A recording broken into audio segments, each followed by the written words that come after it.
Hi guys. So over the years, I've had the privilege of having access to lots of my copywriting clients' social media accounts.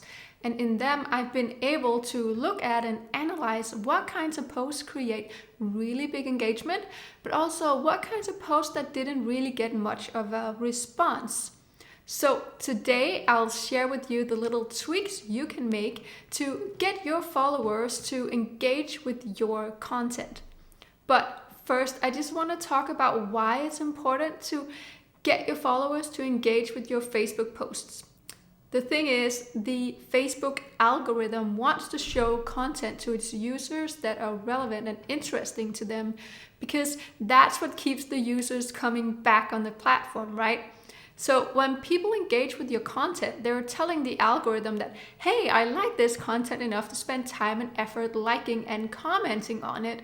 So once the posts have more engagement, the algorithm will start to present more of your content in your followers' newsfeed, meaning that the followers will actually see your content. All right, so now we have that out of the way of why it's important, then let's get into the tips. Number 1, have an eye-catching photo or video.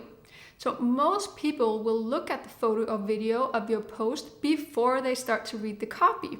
So some good tips to make it eye-catching is to use bright colors and use humans or animals in your photos. Tip number 2 is to create a compelling hook. A hook is that first sentence you use to catch your audience's attention. It could be a fun fact or a quote or a question or a compelling offer.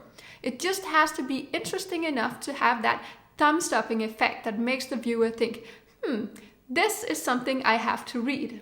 Number 3 is to decide on what feeling your post is going to create in your reader, because feelings makes content interesting enough to engage with.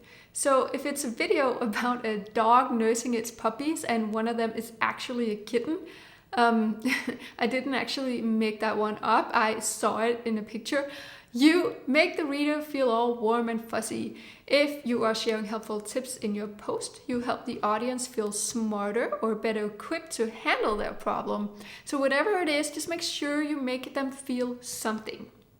Tip number 4 is to end with a call to action. That means encourage them to respond and engage with your post. The best way to do this is by asking a question relevant to your post. So for example, if it's about a food recipe, you can ask the readers to share a picture of how they cooked it, or if they have tips for creating the recipe with other ingredients. So the most important thing here is that the question you ask is not too difficult. So remember in school when the teacher asked a question to the class and nobody raised their hands? Why did that happen?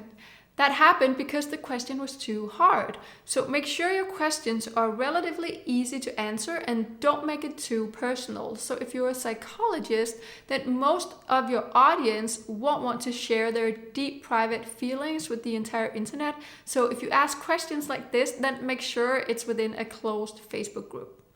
All right, I'll also give you some quick tips on how you can make your Facebook posts more engaging. So one is to make your copy easy to scan by dividing your text into little paragraphs, and you can also use bullet points. Emojis are also a good way to make the copy easier to scan. And the time you post matters, okay? So over time, you'll start to find a pattern of what time of day your followers are most active. So make sure you use that knowledge to post when your followers are actually on the platform. Also, do your best to reply to all of the comments that come in, as that will increase the connection with your followers and the connection your followers feel toward you. So if you got value from this content and you want more, then subscribe and hit the little bell, and that way you won't miss out on future videos from me. If you want more on how to write social media posts, then go ahead and watch this video where I give you 5 types of posts that you can use over and over that will create engagement from your audience. So thanks for watching and see you in the next video.